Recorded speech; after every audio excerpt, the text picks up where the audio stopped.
बड़ी खबर आपको बता दें, उत्तर प्रदेश, मध्य प्रदेश, गुजरात लगातार बुलडोजर एक्शन देखा जा रहा है। चाहे फिर वो संभल की बात करें, द्वारका की बात करें या फिर उज्जैन की बात करें। आपको बता दें जहां जहां अतिक्रमण किया गया है वहां वहां बुलडोजर के तहत कार्रवाई की जा रही है। ये बड़ी जानकारी आपको दे दें, संभल में बावड़ी पर कब्जे को प्रशासन ने हटाया है। संभल डीएम ने कहा है सभी तीर्थों से अतिक्रमण को हटाएंगे। उत्तर प्रदेश, गुजरात, मध्य प्रदेश यानी कि बुलडोजर एक्शन का जो दायरा है वो अलग अलग राज्यों तक फैलता जा रहा है। जहां जहां अतिक्रमण किया गया है, तीर्थ स्थलों को दबाने का, छिपाने का प्रयास किया गया है, वहां वहां अब बुलडोजर चलेगा, सख्ती से कार्रवाई होगी। और आपको बता दें संभल की अगर बात करें, वही तस्वीरें आप देख रहे हैं, इन 3 तस्वीरों के जरिए आप देखिए। उत्तर प्रदेश के संभल की अगर बात करें तो बावड़ी पर जो कब्जा किया गया था प्रशासन ने उसको हटाया है। चैनी हथौड़े का इस्तेमाल करके पूरी काम जो है वो तरीके से किया जा रहा है। दूसरी तस्वीर आप मध्य प्रदेश उज्जैन की देख रहे हैं, ये बाबा महाकाल की नगरी है और आपको बता दें कॉरिडोर वहां पर बन चुका है, लेकिन उसके आसपास जहां जहां पर अतिक्रमण है वहां पर अब बुलडोजर पहुंच चुका है और कार्रवाई की जा रही है। दूसरी तस्वीर में शहरों को आप देखिए कैसे बुलडोजर जो है क्या मलबे में तब्दील कर रहा है उन इमारतों को जो कब्जा करके तैयार की गई थी, खड़ी की गई थी। तीसरी तस्वीर गुजरात द्वारका की आप देखिए, यहाँ पर भी चाहे वो झुग्गी हो, मकान हो, जिस तरीके से अवैध कब्जा किया गया है सबको मलबे में तब्दील किया जा रहा है। और अभी ये दायरा और भी राज्यों तक फैलेगा। जहां जहां कब्जा हुआ है, तीर्थ स्थलों को दबाने का, छिपाने का प्रयास किया गया है, वहां बुलडोजर पहुंचेगा और ऐसे ही मलबे में तब्दील किया जाएगा उन इमारतों को जो दबाकर जो डराकर बनाई गई थी। लेकिन आपको हम बार बार तस्वीरें जो दिखा रहे हैं उत्तर प्रदेश के संभल की दिखा रहे हैं और ऐसे में जो बावड़ी है, अब बावड़ी पर भी बुलडोजर एक्शन के तहत कार्रवाई की जा रही है।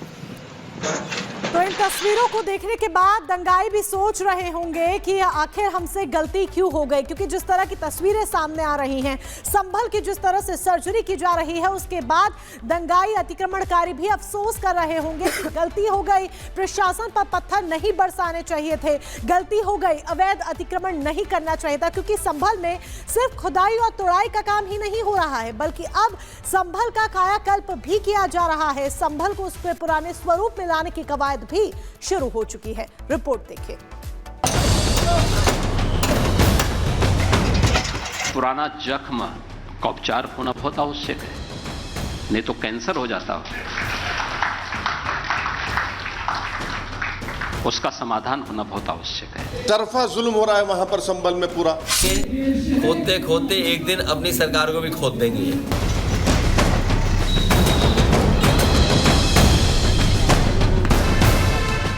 रिपब्लिक भारत के मंच से सीएम योगी आदित्यनाथ कहते हैं कि एक बार आर पार हो जाए।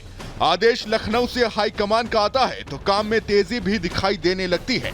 संभल एसडीएम बुलडोजर लेकर पहुंचती हैं और होलिका दहन स्थल पर किए गए अवैध निर्माण को तुड़वा देती हैं। एसडीएम वंदना मिश्रा अवैध अतिक्रमण हटाकर होलिका दहन स्थल को कब्जा मुक्त करती हैं, तो कब्जाधारियों को चेतावनी भी देती हैं कि अगर अब कब्जा किया तो तोड़ा नहीं जाएगा बल्कि लीगल एक्शन भी होगा।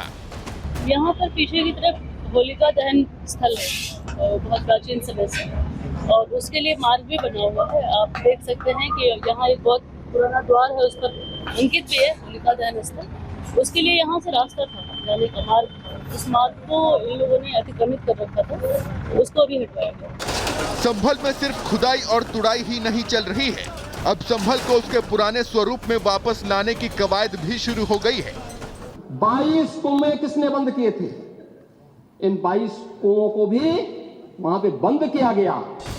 संभल को अब अयोध्या, मथुरा और काशी की तरह ही प्रमुख तीर्थ क्षेत्र बनाया जाएगा, जिसका काम भी शुरू हो चुका है। संभल के वैभव को वापस लाने के लिए और भविष्य की योजनाओं पर काम करने के लिए संभल प्रशासन ने पतंजलि रिसर्च इंस्टीट्यूट के साथ एक MOU साइन किया है। मकसद है संभल को पर्यटन नगरी के तौर पर विकसित करने का। और ये जब हम अपनी जड़ों को जानेंगे तभी हम आगे की यात्रा को भी, आगे की जो हमारी उपलब्धि है, आगे जो हमें अचीव करना है, जो हमारा एम है, उसको हम ध्यान में रख पाएंगे, उसको जारी रख पाएंगे।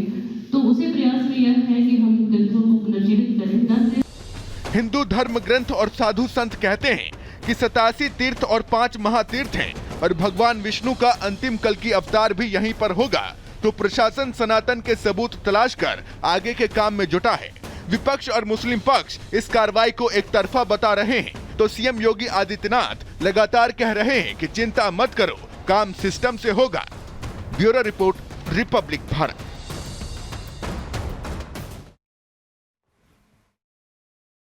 तो देखिए, आपको बता रहे हैं योगी की हुंकार, हो जाए आर पार, यही स्थिति अब दिख रही है। संभल को अब तीर्थ स्थल बनाने की तैयारी की जा रही है। लगातार जहां भी देखो वहां खुदाई का काम चल रहा है, लेकिन संभल का वैभव कैसे लौटेगा इसकी भी तैयारी हो रही है। आपको बता दें, संभल को तीर्थ क्षेत्र बनाया जाएगा, इसकी पुरजोर तरीके से तैयारी की जा रही है, चाहे वो प्रशासन की तरफ से हो, शासन की तरफ से हो। संभल ऐतिहासिक और सांस्कृतिक केंद्र बनेगा, क्योंकि बार बार ये कहा जाता है कि संभल में ही कलयुग के देवता कल्कि का अवतार होगा। अयोध्या मथुरा की तरह ही अब विकसित किया जाएगा संभल को भी। और साथ ही आपको बता दें, 87 तीर्थों और 5 महातीर्थों का विकास किया जाएगा।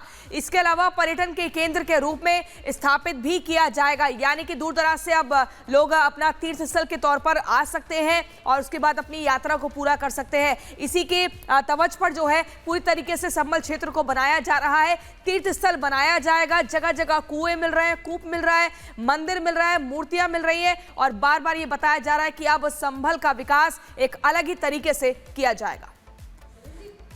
तो संभल का वैभव लौटेगा और इसको लेकर पूरी जो कवायद है वो की जा रही है। साहिल हमारे साथ जुड़ चुके हैं संभल से। साहिल, पूरी रूपरेखा क्या तैयार की गई है? क्या वो पूरा ब्लूप्रिंट है जिसके जरिए संभल को उसके पुराने स्वरूप में लाने की एक कवायद हो रही है? हाँ, देखिए, संभल प्रशासन जो है लगातार जो है पूरे संभल को तीर्थ स्थल बनाने की कोशिश कर रहा है और यही वजह है कि रोज़ाना अलग अलग जगहों पे खुदाई हो रही है, कूप मिल रहे हैं और कुएं की खुदाई हो रही है। बीते दिन की बात करें तो बीते दिन भी 2 जगह पे प्रशासन ने स्थानीय पुलिस के साथ मिलके 2 कुएं की खुदाई करवाई, क्योंकि ऐसा माना जाता है कि जो 87 तीर्थ स्थल है उसमें से एक ऐसा ही कूप है जहाँ पे तमाम लोग पहुँच के पूजा पाठ करते थे। आज की बात करें तो आज भी चंदौसी की बावड़ी जहाँ पे लगातार प्रशासन जो है दस्तक दे रहा है, खुदाई हो रही है और जो अतिक्रमण है उस पर भी कार्रवाई करने में जुटा हुआ है, क्योंकि उसके साथ में घर था जो कि प्रशासन का मानना था कि ये अतिक्रमण है, जिसको मकान को खुद जो है मकान मालिक को हटाने का काम कर रहे हैं। तो कहा जा सकता है कि प्रशासन पूरी तरह अलर्ट मोड पे है और ऐसा लग रहा है कि आने वाले दिनों में संभल को तीर्थ स्थल जो है प्रशासन घोषित कर देगा, क्योंकि लगातार जो है अलग अलग जगहों से तीर्थ स्थल है वो सामने आ रहे हैं और जो सनातन के सबूत है वो मिल रहे हैं। तो कहीं ना कहीं प्रशासन अलर्ट मोड पे है और लगातार प्रशासन का यही कहना है कि कोई भी जो शख्स है, किसी को ऐसा लगता है कि किसी जगह पे पुराना ऐतिहासिक कुआं है या कूप मिल रहा है, तो वो प्रशासन को आके इस मामले में लिखित शिकायत है, उसके आधार पर पुलिस प्रशासन जो है वो कार्रवाई भी करेगा। तो कहा जा सकता है कि प्रशासन पूरी तरह अलर्ट मोड पे है और जगह जगह पे खुदाई हो रही है और कुएं मिलने का जो सिलसिला है वो संभल में लगातार जारी है। जी।